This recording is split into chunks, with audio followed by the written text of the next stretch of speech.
Welcome to the Inside Track on Real Estate with the Dekker Team. And I'm Ken Dekker. And I'm Yetta Dekker. And we're going to have some fun today. We are. Well, we have fun every day that we're with you, actually. That's true. We love connecting with you. That's interesting because today is about relation. Right. Relational, relationship.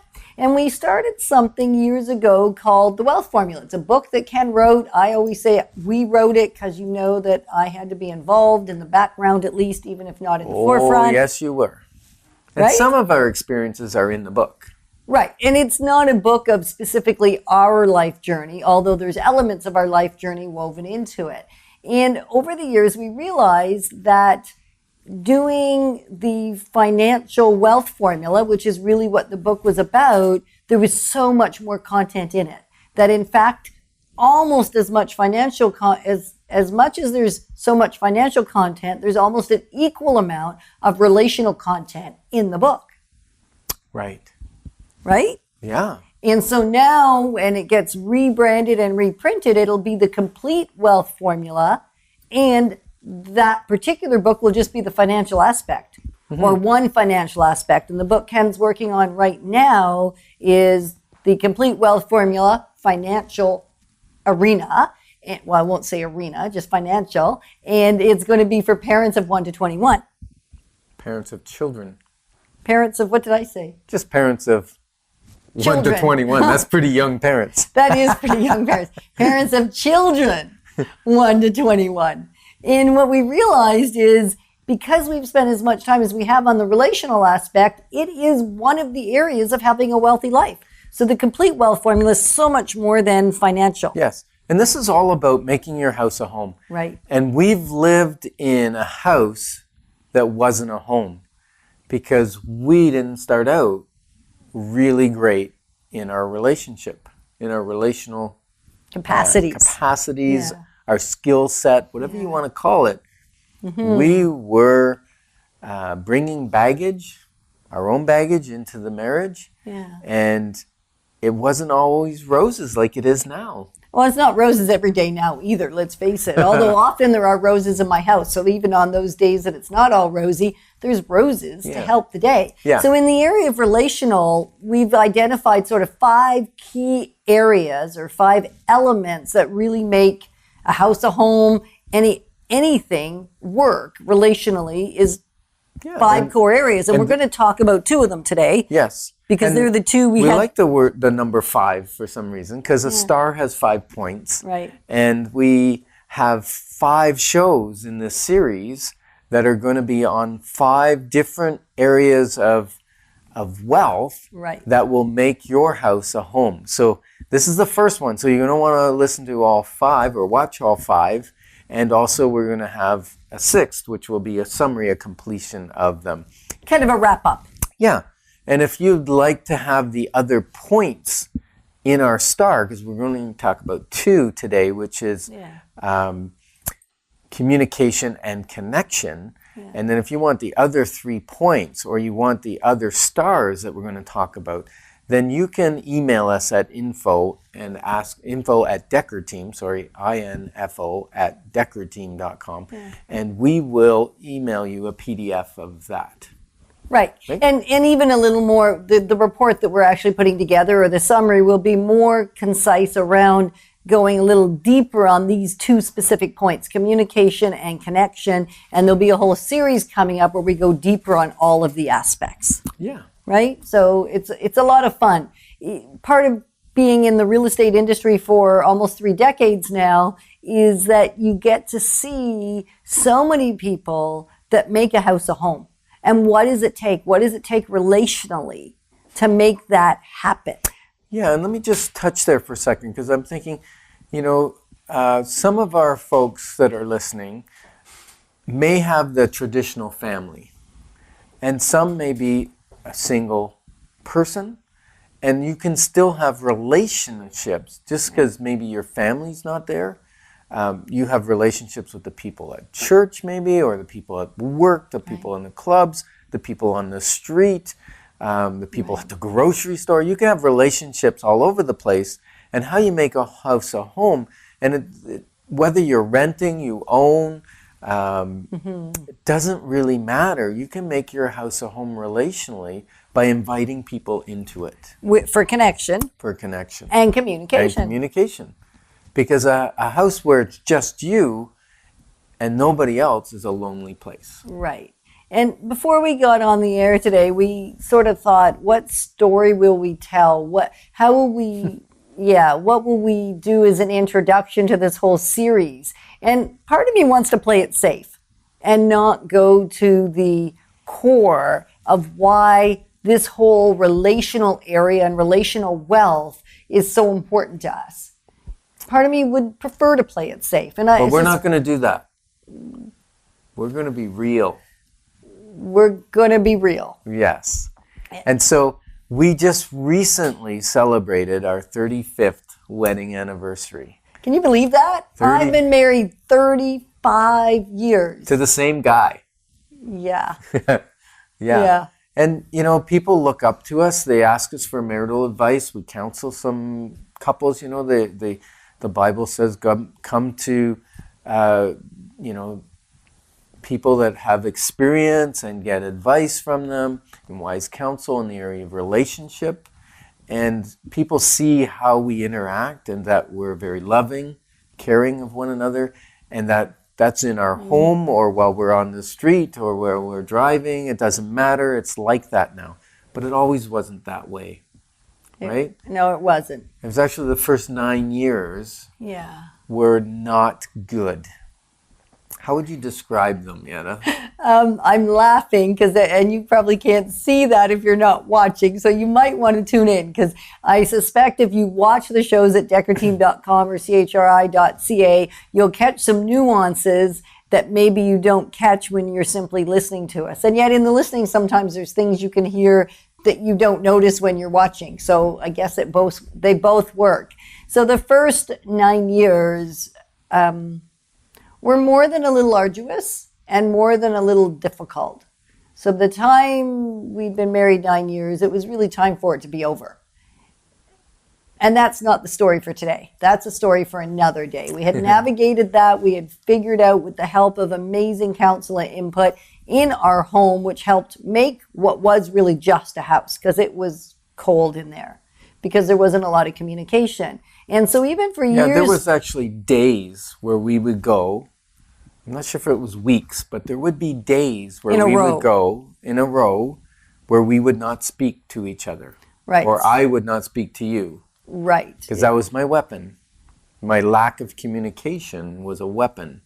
And there was a time where we were driving, and I'm not sure where we were going. I remember we were on Highway 43 heading from Winchester towards Hawville, and I'm not sure where we were going. But one of the things, when we had a lack of communication, because I would shut down, Yetta would love being in the car with me because I was trapped. He was trapped. Like, have you ever had that experience where you're in a space with somebody and you know they can't get out? And therefore, you've got the opportunity to say what needs to be said that hasn't been said for days or weeks or months, depending on when the last time was I had him trapped in a car. Because in the house, which wasn't really much of a home, he could just leave. He could go to another room. He could go to the garage. He could cut the lawn so he couldn't hear me. He could do anything to avoid face-to-face connection and heart-to-heart connection, for that matter, and not communicate. Whereas in the car, not that I even probably knew that I was intentionally doing it, and yet subconsciously it was the place. Yeah, so really we were cohabitating. Yeah. We didn't have a home, right? We Yep. lived in the same house, and our children were in the house, and it wasn't good. And so this one time we're driving, and one of the things I did, I recognize now that I had an anger issue. And that came from my blueprint from my family, like my previous family, right? And divorce was in my history in my families, with my grandfather, with my father. They all divorced. And so I learned, a lot as a child about how to communicate. Or not communicate. And so I'm in the car, and one of the things I got more angry about was she would press me to talk, and then when I got angry, I did the stupid thing, which was push down the accelerator. So I would drive faster and faster, which really in the moment, I'm thinking it's a way to get back at her. And yet here I am endangering the life of my bride, who I care deeply about. Except you couldn't tell in the moment. No. And, endangering myself and breaking the law and sinning and all that kind of stuff. I'm doing the wrong thing. And so Yetta's feeling, well, I would think you were feeling very insecure. Yep. And also a little scared. Lot scared. Yeah. So because it's out of control.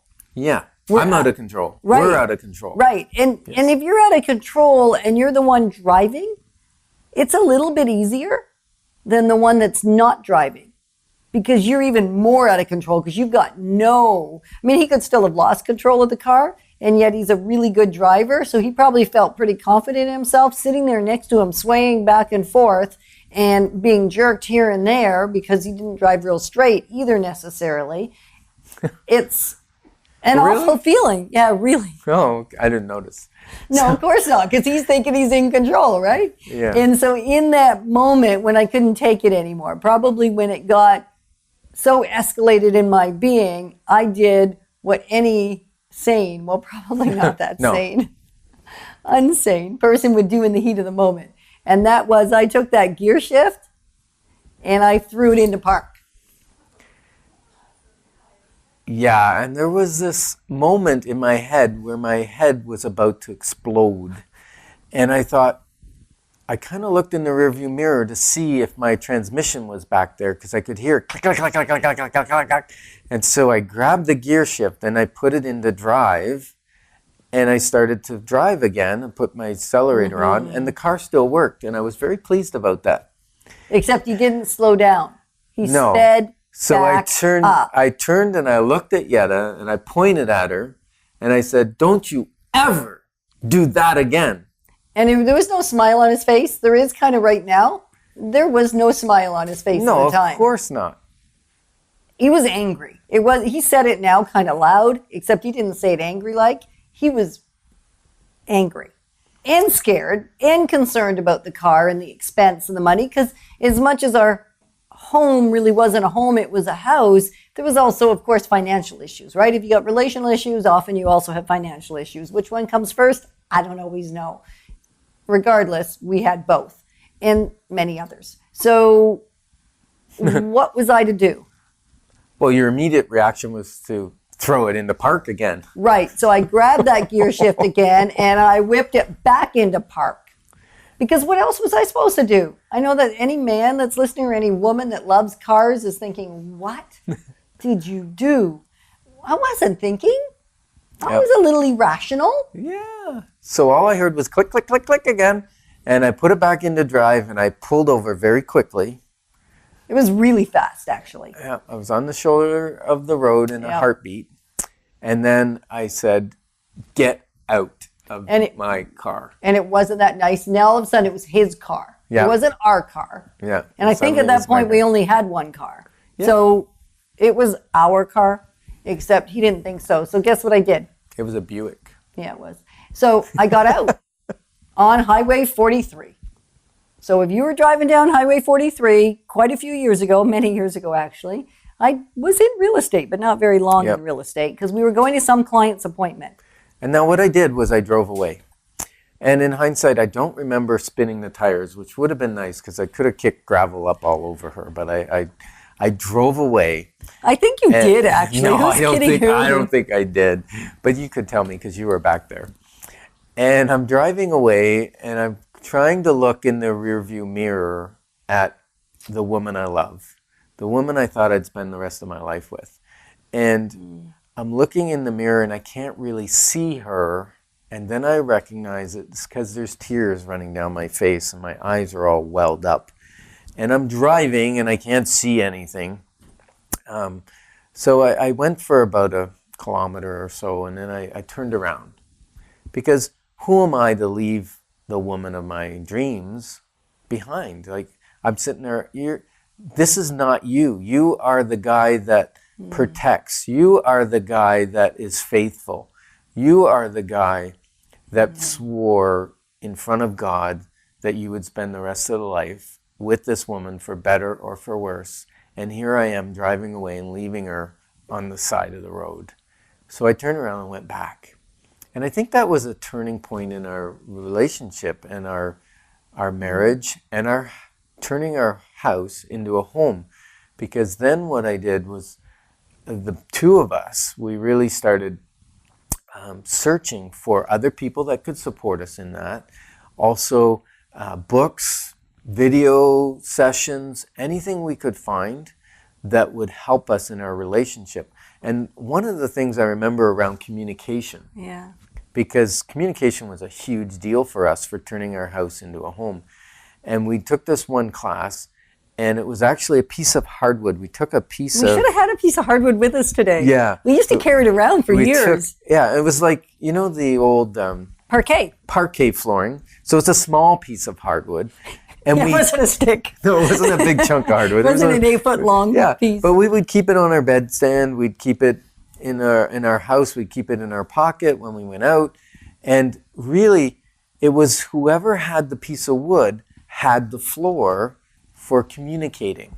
Like literally we had a piece of floor, right? So it made it easy as a visual reminder. Yes. And the person that didn't have it could only speak to ask for clarity. They could not speak to rebuttal or to complain or to say anything, to even add more material. It was only to say, I hear you, I acknowledge you, I understand you, or can you repeat that, or can you explain that, I'm not quite getting it.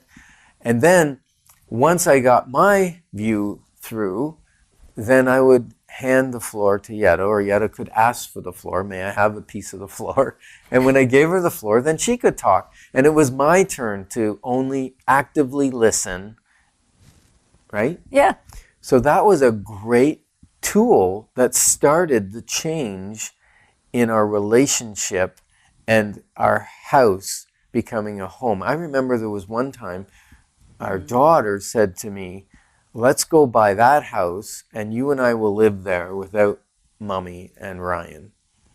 And so when a child, and I don't even remember how old she was. Doesn't matter. We don't want very to go young, there. Very young. When a child knows that the relationship is that tough at home, then that's significant. And that was a real eye-opener for me as well. But so we put a lot of effort into relationally and communicating. And one of the things we did to make our house a home was we made a decision that we would only have one TV. Right? Yeah. Yeah. I've been in homes where there's a TV in every single room. We see a lot of houses as we're showing properties and selling. I was in one just a couple weeks ago. They had a TV in every bathroom. They had like one set up so you could see it from the shower. They had a TV in every bedroom, every room. The kitchen had a TV. And I'm thinking to myself, well, that's nice that you're that connected to whatever you want to be connected to. But where is the space to communicate with another person, another human being in the house if you've always got that distraction? Right. And it's not just about communication. It's about the connection. And when I'm distracted, it's much more challenging to actually be connected to you. If I'm thinking about something else, or even out of the corner of my eye, I'm seeing a TV, I'm probably not going to connect as deeply with you as if I would be able to if I had no external distractions. So in creating a home that allows for the ability to connect, is really to avoid it, or as much as possible, get rid of the number of distractions to allow for the level of connection that you're looking for. And that's whether we've been talking marital relationship, and really that's just our journey. It's just our story. And yet it is, whether it's with a parent and child, whether it's an adult child and an adult parent, I'm hoping the adult parent would be, if the child was an adult, hoping the parent would be an adult, and then also a parent younger child relationship, or siblings, or friends, or partners of any kind, business partners, in any context, if our ability to connect isn't set up within the context of our home, if it doesn't make it easy, then as humans, often it's hard to do it because there is so many things vying for our attention. There's so many things vying for my attention. Yeah. And TV is just one little example. And just, just how you set up your home. Do your couches face the fireplace or the TV, or do they face one another so that you can have people across from each other and connect? Like men like shoulder to shoulder, so Ken's happy on the show today because he doesn't have to look at me too often. I do look at you though. I get in trouble for it actually sometimes. And do you eat at the breakfast bar where you're side by side, or do you sit? You go into a restaurant and you see that cute couple that they're sitting across from each other and they're holding hands and they're looking into each other's eyes. That's connection. That's We're sometimes that couple. We're sometimes that couple. Well, now, is your home set up that way so that there's an eating space where people connect? Whether it's just a couple or it's the whole family. Do we eat together? Do we have that connection time that our home is a place of connection? Do we, just how do we set up our home that there's space for connection and communication? Yeah, and some connection, Ken alluded to, he likes the shoulder to shoulder. And there's lots of people that enjoy and would find that connecting as well. So we're not saying that shoulder to shoulder is a bad thing. I'm certainly not saying that. It's just how do you mix it up so that everybody in the home is getting what they need? Yeah, and that's one of the things we did because we like to entertain, and our home is set up that the deck has lots of external furniture, lots of furniture, so you can get lots of people. Yeah. Our kitchen table, it's a 60-inch round. Now, why did we want round? Because it's easier for people to connect, because you can see more people as we sit in a circle than we would if we sat in a long table, right? Yeah. And a circle table that's 60 inches, you can get 8-10 people around it. Yep, quite nice. And have a great time of communication. And that's where we play game boards and board games, I guess would be the right way of saying that, or cards or that kind of thing, where we connect and we communicate and make our house a home. Right. In fact, our little card table that we just sort of sits for, it's round as well rather than square. And there was a time in our life where these things were all square. And yet the neat thing with round, we have found, is you get equidistance to everybody. There's really nobody I'm terribly far from, whether it's the person beside me or the person across from me. And so just that simple shift, I don't know that we ever thought, hey, we have to go do this so that we can connect more. And in hindsight, we realized why we did it.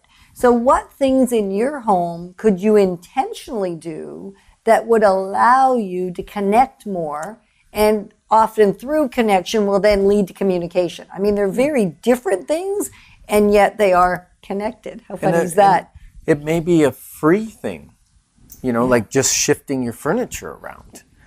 And it could be an expensive thing. Like we decide, we haven't done this, but I believe my daughter is going to, is put in a pool. Now, why do you put a pool in your backyard? Well, because then people connect around the pool. They have fun, they have conversation. Friends come over, your children's friends come over. And would you rather have your children's friends at your house, or would you rather have them somewhere else? I like to have them close by. I can influence my children when they're close by. I can give them space, and yet I can also watch them, enjoy the activity with them, all of that. So, that could be an expensive thing. You could put in, a ping pong table, an air hockey, whatever, just to bring people together for some connection time. Right, pool table. A pool table. We actually, one of the things we did in our home is for Ken's 40th, which was 15 years ago. Oh, thanks a lot, Yetta. Okay, well, you know what? We've just had our 35th wedding anniversary, so we have to be somewhere near 55. Oh, man. Right? Gotta be. I mean, I guess we... it's like it's not like you just told one person. I told you. Yeah, I only told one person. It's perfect. And so the pool table for his 40th was the thing he was really hoping for connection, to be able to hang out with the guys. It's not just about connecting with me, it's connecting with those that are important in his life. And yet, with being in a games room downstairs, it didn't get as much use. And so we moved into this house. We thought, do we really need a living room and a family room? Or could we simply make the family room a sanctuary and make that room TV free and make it the seating across from each other and a fireplace for ambiance? And then downstairs do a theater room where you can sit and look straight ahead and you've got the shoulder to shoulder relationship. And then take the pool table out of the basement and move it into what would have been the living room. It's every guy's dream. I know. And it works for me because the pool table, when you have more than 14 guests for dinner, because you can't fit in the dining room if you're over 14 people, you can, though, put a ping pong top on top of the pool table and turn it into a dining room table for another 14. So now you can get 28 in the dining room. It's perfect. Because our dining room's open to our living room. Right, because the dining room and living room are essentially one room. So the pool table is really part of my dining room. And here I thought you were going to talk about the guys connecting around the pool table. I was going there. Oh, you were? Okay. That's next. I was you waiting. go there. I was waiting for Okay, you that. go there. Well, there is this thing about, guys puffing themselves up and talking about, their next shot and how great it was and about their childhood and what they did and where they learned pool. And a lot of people learn pool where they're in university. Some people put themselves through university playing pool. That's a whole other story. I didn't do that. I believe that, I'm not a skilled pool player. I think if you're a skilled pool player, you probably had a misspent youth a little bit. Well, that's what he likes to say because that makes him feel better that he's not that good a pool player. So. Yeah. And I have a table. I own the table and I get skunked many times when people come over and play pool with me, but it's fine because I'm there to connect and have fun and enjoy company and draw out conversation between shots. Right. So relational in relation to making a house a home is what we've chatted about today. Next week, we're going to talk about the physical aspect. Physically, what does it look like? And we'll cover a couple of components of that. And in subsequent weeks, we'll talk about spiritual, financial, mental, and then the wrap-up week, which will be week number 6, we will talk about it in its entirety. So there is the ability to get a little more detailed information if you like it, or you can find a podcast of this. You can email us at info@dekkerteam.com, or you can just go to CHRI.ca for the podcast. And for the video, go to dekkerteam.com and enjoy. And we'd love to hear, too, what have you already done in making your house a home? Because then in future shows, we could include your content. Yeah, friend us on Facebook and comment what you've done to make your house more relationally enticing. Yeah, so have a great day. Thank you for joining us on the Inside Track on Real Estate.